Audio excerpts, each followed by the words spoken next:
Et coucou les plombés et les torpilles. Aujourd'hui, on va faire un déballage. Mais pas d'une carabine. On va faire le déballage d'un compresseur. Parce que le compresseur, on en parle quand même beaucoup sur le groupe. Et au final, c'est quand même, comme on dit avec mon frère, l'air, c'est le nerf de la guerre. Quand vous voyez sur internet, il y a pas mal de modèles, qu'est-ce que ça vaut, qu'est-ce que truc, donc le Vevor, tout le monde connaît, voilà. Et au bout d'un moment, le Vevor une fois, deuxième modèle de Vevor, après il y en a un autre, je ferai une vidéo, parce que au final je me retrouve quand même avec 1, 2, 3 compresseurs, et on s'est concerté, on a opté pour un modèle, on va dire un peu plus particulier, que on revoit pas souvent, que j'ai pas vu souvent. Donc là j'ai reçu le carton, on va faire le déballage ensemble, je vais vous donner un peu mes premières impressions. Et voilà. Et après on verra, je ferai sans doute une vidéo pour les premiers gonflages, tout ça, et s'il y a des questions, j'y répondrai. Voilà les amis. Alors, ce carton. Déjà ce poids. Ça fait son poids. Ça fait son poids. Allez, on va ça.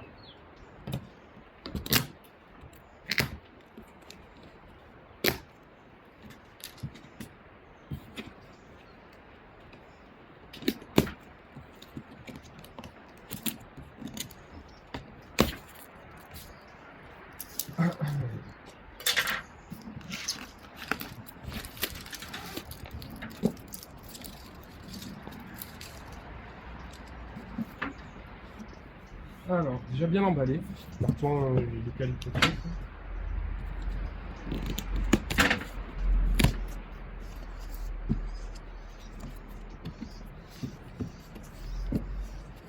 Ouais.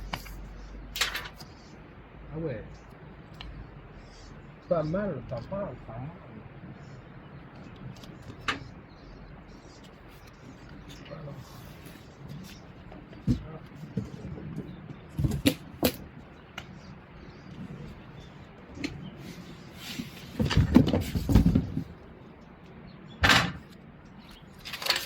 Hey! Le Hill! Le Hill!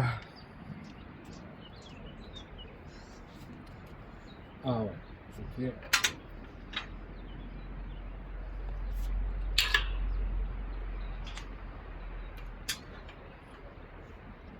Ok.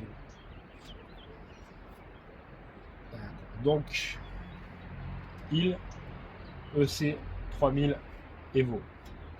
C'est le dernier de chez Hill.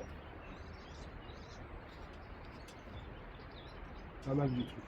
Enfin, je vais vous montrer d'un peu plus près.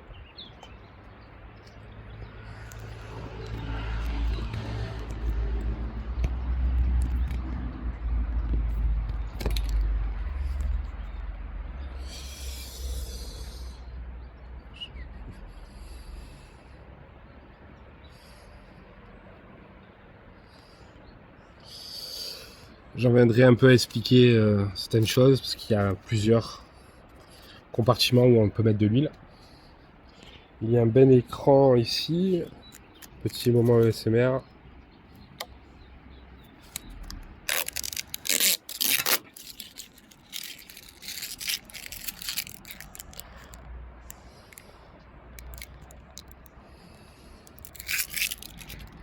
Ouais. Ah ouais, c'est un très beau modèle. Déjà, il a une belle gueule. Très très belle gueule.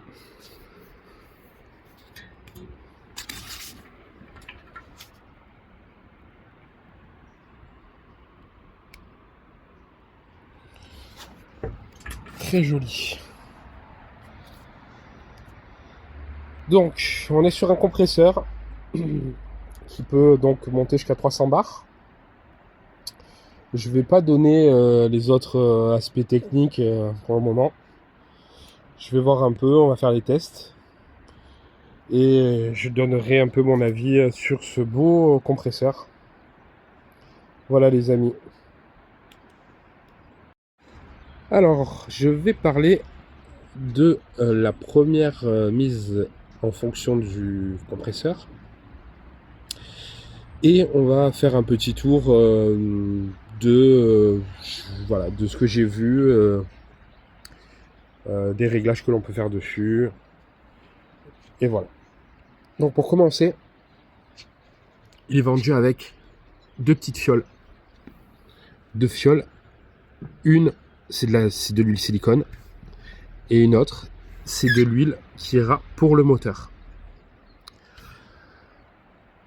Ces huiles, elles se mettent ici.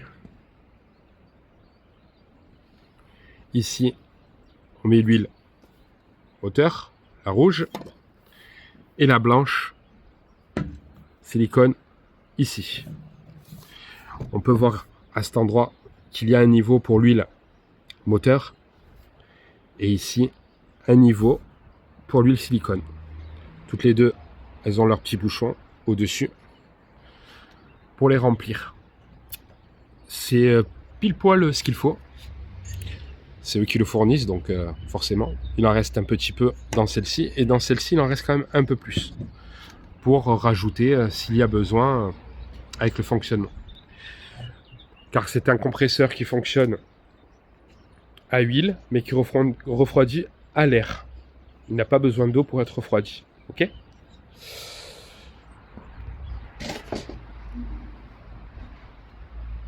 L'écran. Je ne vais pas vous montrer parce que là, avec le soleil, ça va être un peu compliqué. Mais en fait, il n'y a pas tant de réglages que ça.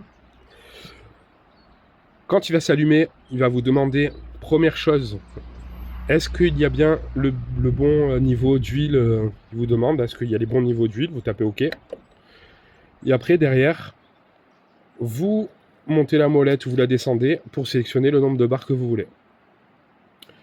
Il commence à 0 et il monte jusqu'à 310 barres.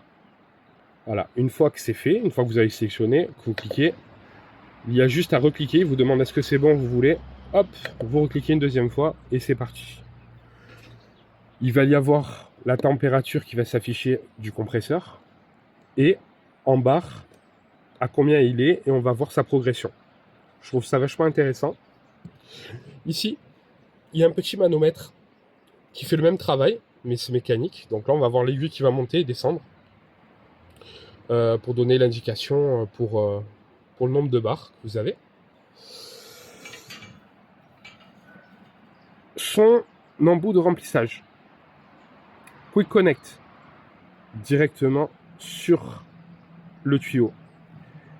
Il ne peut pas se retirer. Comparé à un Vevor ou comparé à un truc, on peut le voir, il y a un pas de vis. Voilà, le tuyau reste toujours branché dessus. Hein? On est bon. Qu'est-ce que je vais dire d'autre? La température. Il monte jusqu'à 75 degrés. Je trouve que c'est énorme, mais c'est comme ça, ils savent ce qu'ils font. Donc 75 degrés, à 75 degrés, il va se couper automatiquement. Il va avoir des cycles. Il va se couper à 75 degrés, il va redescendre jusqu'à 60. Ça met à peu près 1 minute 30, et hop, il se remet en marche tout seul. J'étais même surpris lors du premier remplissage, c'est que il va pas forcément monter à 75 degrés pour se couper. Arrivé à 70, 71, c'est plus... il va détecter, parce qu'en fait il est bourré d'électronique, il va détecter la pression qu'il y a donc dans votre bouteille, et il va détecter la force qu'il y met, et il va tout seul s'arrêter pour laisser une pause pour continuer à remplir. Pourquoi? Parce que ce qu'il faut se rappeler, c'est que quand on comprime de l'air, ça crée de la chaleur. Ok? Et l'air, donc ces atomes, plus il fait chaud, plus ça va se dilater, ça va prendre de place. Et au final, si vous gonflez une bouteille très vite, à 300 bars, non-stop, si vous coupez, à la fin que vous coupez, vous revenez 10 minutes après, ben, vous allez voir que vous avez perdu en pression. Pourquoi? Parce que les atomes, ils ont beaucoup bougé, et du coup, ben, ils prennent plus de place. Et finalement, quand ils vont se calmer, eh ben, ça va diminuer la pression. Lui, j'ai vraiment l'impression qu'il voit que ça force, et du coup, il préfère arrêter et envoyer par la suite de l'air.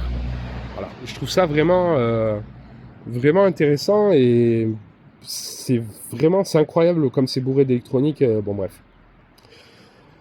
Le bruit, parce qu'il faut en parler, parce que là, on est habitué à des compresseurs qui font toujours un bruit pas possible. J'étais impressionné du bruit qu'il fait. Je vais pas le mettre en route, ça sert à rien, parce que même avec le micro, je sais pas si ça va s'entendre vraiment. Mais j'étais impressionné du peu de bruit qu'il fait.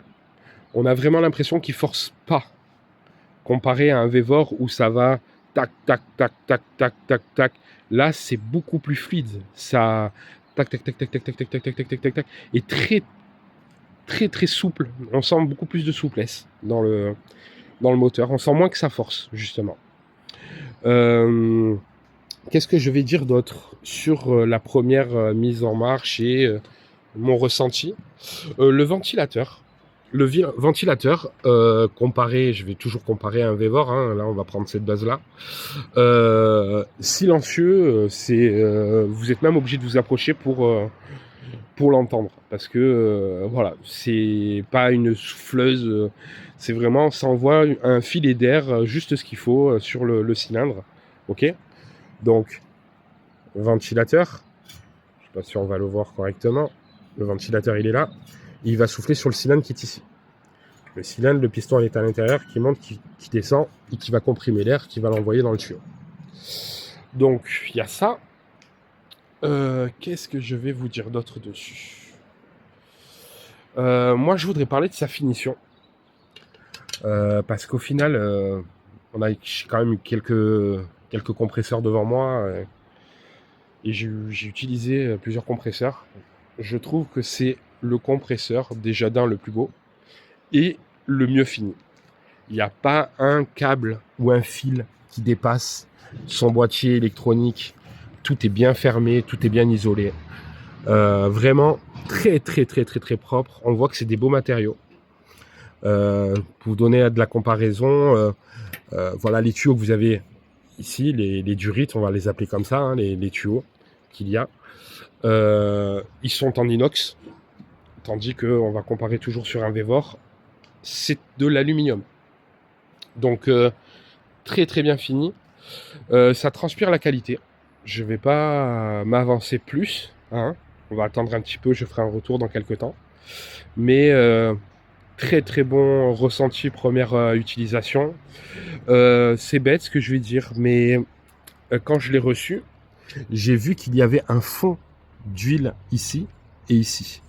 C'est des compresseurs qui sont testés, et réellement testés, avant qu'on vous les envoie. Il y a peut-être même un rodage qui a été fait.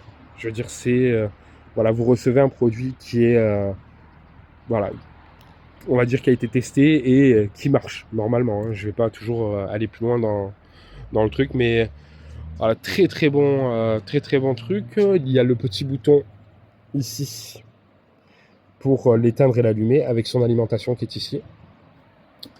Voilà, pour l'instant, je vais rester là-dessus. Et je ferai plus tard une vidéo pour après lui en avoir mis un peu plus dans les dents, voir un peu de quoi il est capable. Alors déjà, concrètement, de ce que j'ai pu voir, maximum bouteille de 7 litres à 300 bars. C'est déjà énorme. En comparaison, un Vevor, il est donné pour 1,5 litre. C'est pas du tout la même chose. Hein, on n'est pas dans les mêmes tarifs aussi. Voilà, je vous laisse aller voir. Voilà, on va pas parler d'argent là-dessus, mais c'est forcément, on n'est pas sur les mêmes tarifs, on n'est pas dans les mêmes capacités. Voilà, c'est un Vevor comparaison, c'est 1,5 litre et on en reviendra. Je ferai une vidéo, je pense là-dessus. C'est sur le papier, mais réellement, c'est pas ça du tout. Là, ça remplit. C'est vraiment, j'ai testé bouteille de 7 litres, une bouteille de 1 litre, pour voir un peu Le temps concrètement, bouteille de 1 litre, commençait à 200, non même pas, elle était à 140 bars. Donc de 140 bars à 300 bars, ça a mis 7 minutes. 7 minutes avec 3 arrêts. Il s'est arrêté 3 fois. 3 fois, à peu près 1 minute 30 et encore, hein, une petite minute avant de se remettre en route et vraiment s'arrêter à 300 bars. Toujours pareil, c'est bête ce que je vais dire, mais un vrai 300 bars. Concrètement, c'est les gens qui ont l'habitude d'autres compresseurs, vous êtes des fois obligé de monter un petit peu plus votre mano. Concrètement, vous le mettez plutôt à 310 ou 320 bars, hein, pour avoir 300 bars. Là, vous lui demandez 300 bars, il vous donne 300 bars à la sortie. Voilà, on voit que c'est vraiment calibré, tout ça. Voilà, si j'ai autre chose à dire, je le rajouterai dans la vidéo. Mais pour le moment, on va rester comme ça. Et je vais commencer un peu plus à lui remettre dans les dents. La petite vis de purge qui se retrouve en dessous. Une chose aussi que j'ai remarqué qui est bête, mais à chaque fois qu'il se met en pause, il a une valve qui se trouve ici, qui va décomprimer l'air qu'il y a dans le cylindre. Concrètement, il arrive quand il veut s'arrêter, le moteur se coupe et on entend le psh, il laisse sortir l'air qu'il y a dans le cylindre. Ça n'empêche en rien, on voit très bien, on voit sur l'écran que s'il s'arrête à 250 bars, il y a toujours 250 bars, hein, ça va pas se mettre à fuir, mais c'est une autre technologie. Voilà, il faut quand même, il est équipé, voilà, concrètement, voilà. Là, c'est une bonne sensation. Comme je dis, ça transpire la qualité. Quand même, il faut le dire, il faut le reconnaître. Donc voilà, les amis. Sur le hill, pour le moment, on va en rester là. Je pense que je vais faire une vidéo derrière sur les autres compresseurs que j'ai, leurs différences et leur utilité et pourquoi pas aussi les tarifs, vite fait. Peut-être pour conseiller les gens et si les gens veulent acheter un compresseur, voilà, mon ressenti là-dessus. Voilà, je vous laisse. Allez, ciao, ciao. Je vais vous montrer vite fait donc comment ça se passe au niveau de l'écran et les indications. Je vais vous faire aussi entendre le bruit du ventilateur et ainsi que la marche, donc quand il va se mettre en compression, le bruit qu'il va faire. On va l'allumer. Il y a un compteur, donc on vient de voir qu'il dit qu'il a tourné moins d'1 heure. D'accord? Donc là, il me demande si les lubrifiants c'est ok. Les lubrifiants, ils sont ici. Ok. On va choisir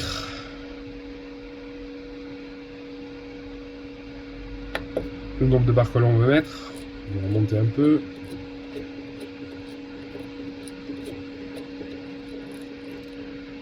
Hop, un peu trop. Hop, 300 bars. Je valide. Hop, et là, j'ai plus qu'à appuyer et c'est parti. Là, je sais pas si vous l'entendez, mais le ventilateur est en route. Il est en train de tourner. On l'entend, mais alors pas du tout. Voilà, on sent un filet d'air. Rien de truc. Et après,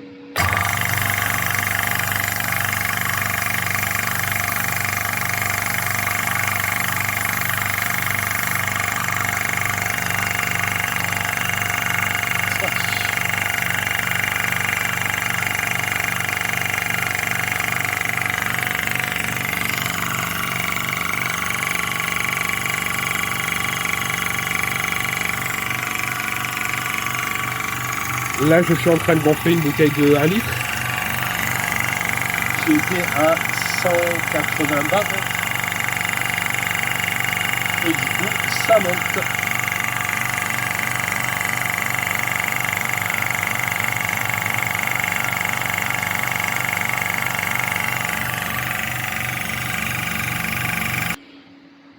Alors je vais en profiter pour rajouter qu'il y a une révision à 50 heures et à 100 heures avec une vidéo que j'ai trouvée donc qui est fournie par Il. Il y a un petit kit qui se vend une quinzaine d'euros où il faut changer quelques joints. Exemple, quelque chose comme ça. Il se met en route.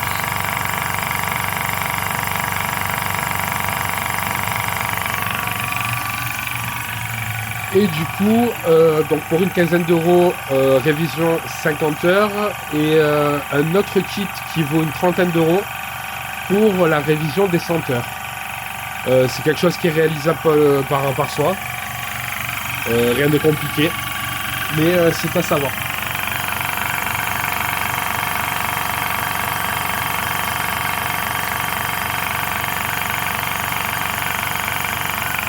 Je vais essayer de vous montrer la valve.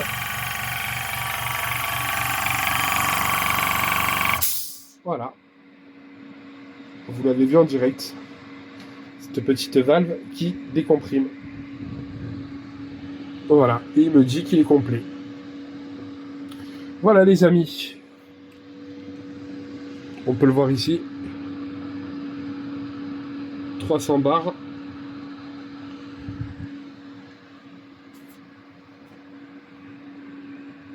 Très belle machine.